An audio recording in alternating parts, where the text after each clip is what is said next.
Good morning. It is Friday, December 15th, and I am getting a slow start this morning. That's okay. I'm done with grades. I'm going to take a little bit of time to relax today and go have lunch with friends for their birthday. I started a new project because, I've got seven others going, so why not start a new one? And my friend Sandy's stuff was a whole bunch of these Karen cakes. This one's a cotton one, but I like to use these in crochet projects. I like to make crocheted shawls out of them, so I perused Ravelry and found a free pattern, so I started a new shawl. I started two different ones and didn't like them, so I ripped them out, and then I found this one. But it's a 2-row repeat, basically, and you can make it as big as you want, so you can use up the whole thing. And I've got my little Charmed and Dangerous unicorn ghost here. Oh, can you see it? It's not wanting to turn around. Well, no matter which way I hang it doesn't want to face you. So let's try this. There we go. Anyway, so today is birthday lunch. My friends Thea and Ruby both have the same birthday. And so we're going to have a little bit of an early celebration for lunch with them down at an Indian place in Little Rock. So I've got to get their gifts together and then head to Little Rock again. I've been going to Little Rock a lot lately, but I've found a community down there and I really like it, so I guess that's good. But anyway, so I'm going to take a shower and get ready for that. I've got to do some errands in town before I meet them, so I'm probably going to leave about 30 minutes early in order to get down there in time to get my errands done. And yeah. Yay, so it'll be fun. Well, I was going to put out hay for the cows, but the battery's dead on the tractor, as is per usual when the weather starts getting cold. So, battery charger, hook it up. This is the way. Mackerel sky, never long wet, never long dry. We're supposed to get rain tonight, but then it's going to move out by tomorrow. So those are alto cumulus clouds, and so they look like fish scales. So I think alto cumulus is right. I might be getting that wrong, but they tell you that rain is coming, but it's probably like a gentle rain. It's not stormy. So there you go. Well, I am headed to Little Rock. I've got to make a couple stops on the way. I've got to go by the bank and go to the feed store and to the recycling center. I've got my recycling with me. We don't have recycling pickup, obviously, out where I live, so I just pile it up in the house until I can't stand it anymore, and then I take it to the recycling center, and it's actually on the way to the feed store, so it works out pretty good. So anyway, I am headed down to Little Rock again. I've been to Little Rock more since my birthday than I've been in probably the last 5 years. I kind of went through this period even before the pandemic where I had closed myself off to the prospect of community, and I think a lot of that was I needed to work on my own stuff. Part of that was because I had gotten out of a very damaging relationship for me back in 2016, and I slowly started building community, trying to build community again, and there were a couple of false starts, people not being in a good place, and me not being in a good place, and maybe things didn't work like they should, and I'm willing to overlook those types of things and build community. But I will say this, I got involved in an online community for a while, and there was a lot of belittling of people's abilities in that community in terms of crafting. Like, you're not a real knitter if you don't knit socks, or you're not a real knitter if you don't knit sweaters, or if you don't know how to do this or don't know how to do that. And instead of being supportive, it became a place where people were just sort of continually taking pot shots at you. And then it degraded to making fun of the way you talked and making fun of your physical appearance. And I just I'm not doing this. This is not happening to me. I am a grown adult and I am perfectly fine being on my own. And, in the past, because I didn't want to be alone, I would have stayed and allowed myself to be basically verbally abused. You know, the problem is when you get someone who likes to watch drama, they will often set two people at odds with each other and then just sit back and watch the show, right? And there are people who that's what they make their life's work, it seems like, to do. And I don't want to be part of that kind of a community. I want to be in a place that's inclusive and supportive. And, you know, I mean, we all are human and we say things that we shouldn't, but when it is a continual effort to try to demean someone's ability, it's not for me.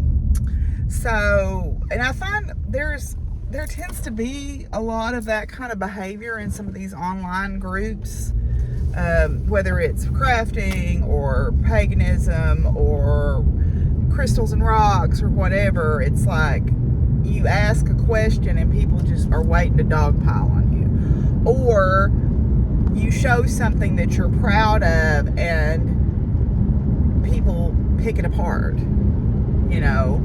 And so it's just frustrating to me that life is hard enough without that, and then it just disappoints me in people when they do that. When you think that they're your friends and then they say ultra cruddy things like, well, I like my stuff to look more professional than that. Well, okay, good for you.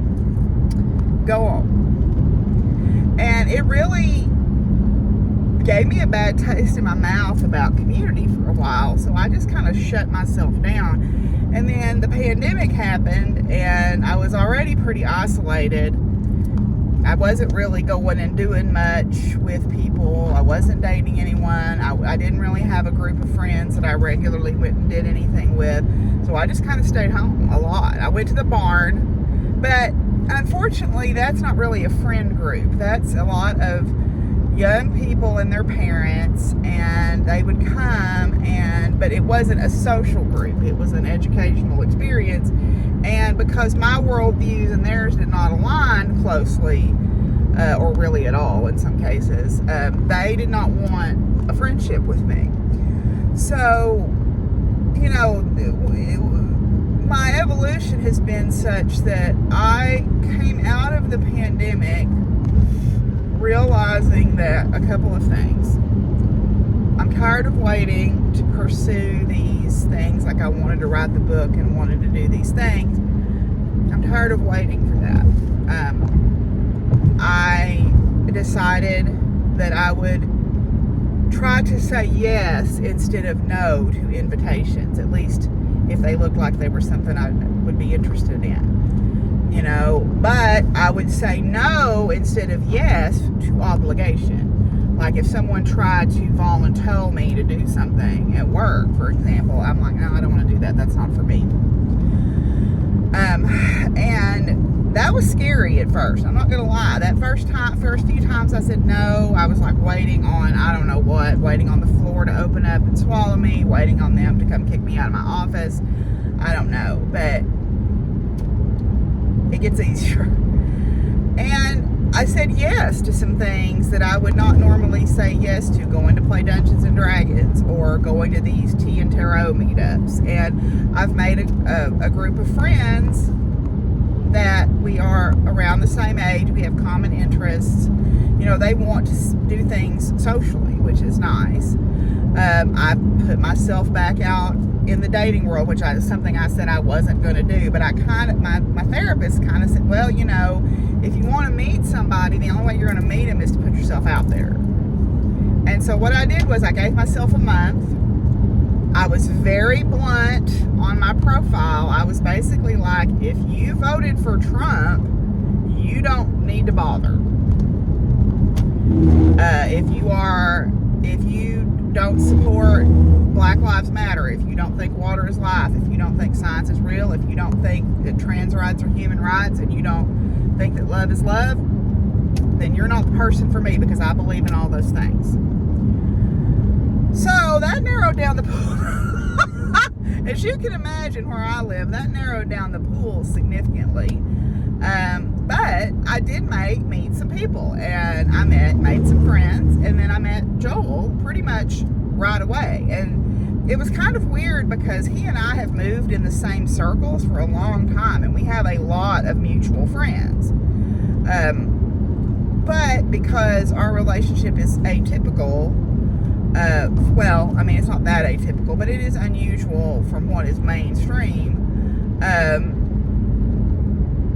You know, I guess people didn't, I mean, I just never met him. I remember probably crossing paths with him a couple of times at some events at Vicky's, but never sort of sat down and had any talk with him or anything. And that's probably okay, because I still had work I needed to do on myself for sure over there. And so I'm glad that I met him when I did, instead of meeting him then and maybe not having the best exposure, you know, of myself, or best version of myself. I think, you know, therapy has helped me. I'm not saying it's going to help everybody, but I certainly recommend it if you can find a therapist that you can jihad with. It took me really 4 tries. I mean, well, that's not fair. Each one of them gave me something to think about and taught me something.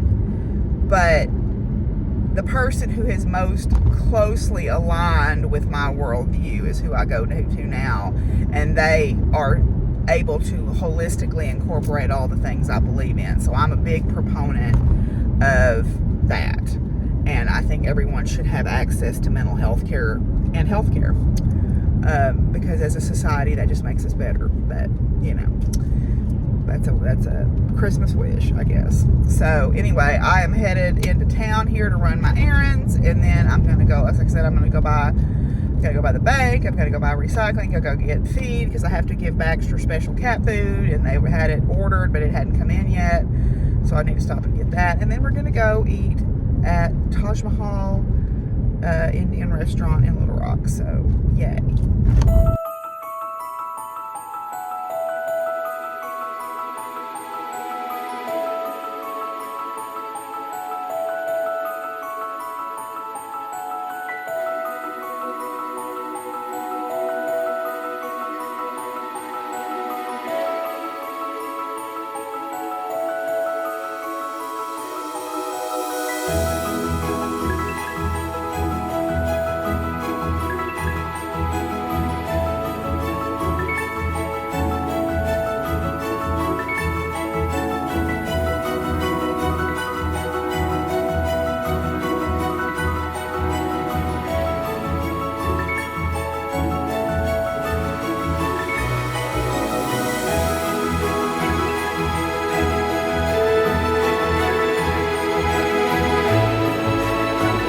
Kathleen's bossing you around to get your spider out. Are you bossy, Kathleen? She's very bossy. Some say, some... She's extremely bossy, but she's super sweet while she's doing it, and that's how most people never figure it out.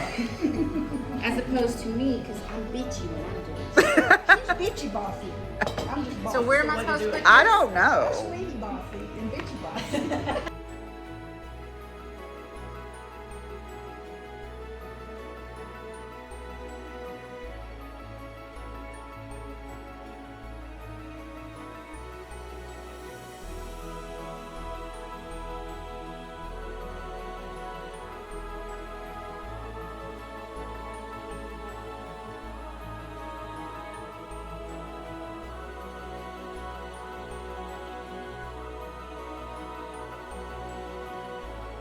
Peach, hi Peachy Peach. You ready to go inside? Yep, you ready to go inside? Okay. Well, I got the chores done, and I'm letting the little dogs out to the bathroom. The big dogs stayed out back today while I was gone. They've got a fenced backyard, and they've got dog houses and plenty of places to get warm if it's cold, or cool if it's warm. So I'll let them stay outside. I don't let the little ones stay outside because I'm afraid they'll get through the fence. But anyway, so we had a good birthday lunch with Thea and Ruby, and they liked their presents. And yeah, so we went to Taj Mahal, which is an Indian restaurant in West Little Rock, and it was really good. And then they had this really cool cake that they had made. So, yeah. So, I'm going to get the dogs rounded up and get myself out of the car, and then we'll do our cards. Alrighty, so I'm back in the house. I'm going to get my cards and stuff together and start mapping out what I want to do for the Omen Days. If you haven't watched that video, it's one of the Crafting with the Capital C videos that I just put up. You should go check it out if you want to participate. There's a link to the Facebook group where you can join the Omen Days stuff. I think it's a lot of fun, and we can learn a lot from each other. So, anyway, so let's get with our Divine Masters tonight. So our first one is Lakshmi and Ganesh. Okay, prosperity vibration. You are attracting health, wealth, and happiness. Lakshmi is the Hindu goddess of all forms of prosperity, including fertility, fortune, and well-being. She is part of the Tridevi, the trinity of goddesses in the Hindu pantheon. She is associated with Diwali, the Indian festival of light, and is often invoked for guidance on wealth and prosperity. Ganesh is the Hindu elephant-headed god, the son of Lord Shiva and the goddess Parvati. Also known as Ganapati, he is acknowledged to be the remover of illusions and is much loved by taxi drivers in India because he can help them weave in and out of the crazy traffic in the cities. It is said that Lakshmi adopted Ganesh as her own son and declared that all her health, wealth, and accomplishment would also be his. Together, these incredible beings worked as a force of light and goodness and will come to those in need of support with busting through challenges that stop them from experiencing their infinite worth. Health, happiness, joy, success, good company, and opportunities surround you now. If you are working on a particular project at this time, know that this card brings confirmation that you are indeed on the right path and will soon enjoy the fruits of your labor. Spend extra time and energy on gratitude, for when you do, you magnetize more and more reasons to be grateful. If you feel you've been up against challenges or blockages, Lakshmi and Ganesh are encouraging you to keep going. Don't give up. The barricade you are pushing through is actually an opportunity to decide how committed and focused you are on bringing your vision to reality. What you believe, you will achieve. Okay. The next ones are the Lemurians. Lemurians are clairvoyance activated, psychic awareness, sensitivity, trust your intuition. Lemuria was a civilization in the middle of the Pacific Ocean in ancient times. The inhabitants of this sacred land lived in complete harmony with nature and had connection with every living being. Their inner vision was fully activated to the point where their pineal gland was fully developed, and they could see for hundreds of miles in every direction in a similar way to the sonar of dolphin and whales. This card represents the highly attuned beings of the Lemurian civilization who knew that their land would come to cataclysmic end because of many of their people were abusing their power and awareness. These beings are dedicated to all those who want to serve the earth and develop spiritually by harnessing the gifts that come with it. Your psychic gifts and talents are being activated at this time. Trust what you see, hear, feel, and know, for whatever you are picking up is absolutely correct. Know that this ability will get stronger and stronger as you use your gifts to know and heal. There's a good chance in the past your sensitivity was overwhelming you because you didn't understand how to direct it or understand it, but now you are blooming like a beautiful flower, becoming the light you were born to be. Lifetimes upon lifetimes of incarnations have led you to where you are now. Through embracing your uniqueness, you can help many others embrace theirs. This is not a time to fit in or conform. This is the moment you let the world know who you are. Very cool. Okay. Then in Angels and Auras tonight, we've got, let's see. Okay, the first one is Evolution. This is the card of true inner strength. You may have recently been caught off guard by changes in your life that weren't anticipated, but you have what it takes to handle everything. It may also be that the changes that you expected have begun to play out in your life. Sometimes when you choose change, the emotional effects can be more than you had envisioned. The transitions may cause others around you to feel uncertain and uncomfortable. Your path is the one that matters most here. You can only comfort others so much. Remain true to yourself. When this card presents itself upside down, it may be that you've just received some challenging news. You may find yourself caught off guard or unable to emotionally process all that is happening. It is a great time to ask for assistance from Archangel Michael or your guardian angels to help bolster your strength. Release your fears and anxieties to the divine. The truth is that while you may not feel like you can handle all this spiraling around you, you are more powerful than you realize. Bigger and better things are on their way into your auric field. The color activation is light green and white. Light green is often considered the color of pure joy, And white is like a breath of fresh air that helps to alleviate any stress so you can find peace in the moment. Okay. Then our next one is focus on your health. The angels are congratulating you on your awareness of health and wellness. It is also a reassurance that you're currently struggling with physical challenge and it will get better. Your body is acclimating to a higher vibration. Your aura is glowing with the energy of health and healing. When inverted, this card suggests it's important to consider the changes that would lead to a healthier experience. While you might need to make adjustments in your diet, find ways to get more exercise, or release yourself from addictions. It is important to have a more mindful approach to your physical well-being. And this doesn't have to do with being thin or whatever your weight is. Healthy people come in all shapes and sizes. I don't care what the doctors try to tell you, because those doctors are old white men who want women to look a certain way. So, yeah, that's not in the book. Color activation is red and green. The color red highlights our energy exchange with those around us. It is a gentle reminder that you cannot pour from an empty cup. Green energy connects us to our life force and helps recharge our energy battery. I'm going to do one more of these tonight, and that's going to be have confidence. Okay? Have confidence. Do an internet search for calm, cool, and collected, and you'll see your face. Your hard work and perseverance are paying off. You're doing a fabulous job of keeping everything in balance, which is no small feat. The message here is to celebrate just how far you've come and to keep moving. This card is inverted. They say that when you're walking a tightrope, you should never look down. There is a concern by the angels that all you're doing is focusing on what appears to be chaos and doubt. Now is the time to look up. Connect with your inner strength. Take a deep breath and trust yourself. Color activation is pink and purple. Pink energy is reminding you that you are perfect exactly as you are. The color purple is giving you permission to step into your power. Cool. Okay, so yeah, I know that these are a little out there probably for some of you to consider, but there are lessons that you can take away from all of this stuff, whether you believe in higher beings or angels, or even if you don't, there is a lot to be said for just positive self-talk, right? And focusing on those feelings and those intuitions that you get when it's like, maybe you need to focus on this, maybe you need to focus on that. So, even if you don't necessarily believe in these energetic beings, there is value in thinking about some of these messages that come through here. So, anyway, so that's that for tonight. So I'm going to call it a close here, and I want to take a nap really bad, even though it feels like midnight. It's not even 6 o'clock, but I kind of want to take a nap. So I think I'm going to do that. So I will see y'all tomorrow.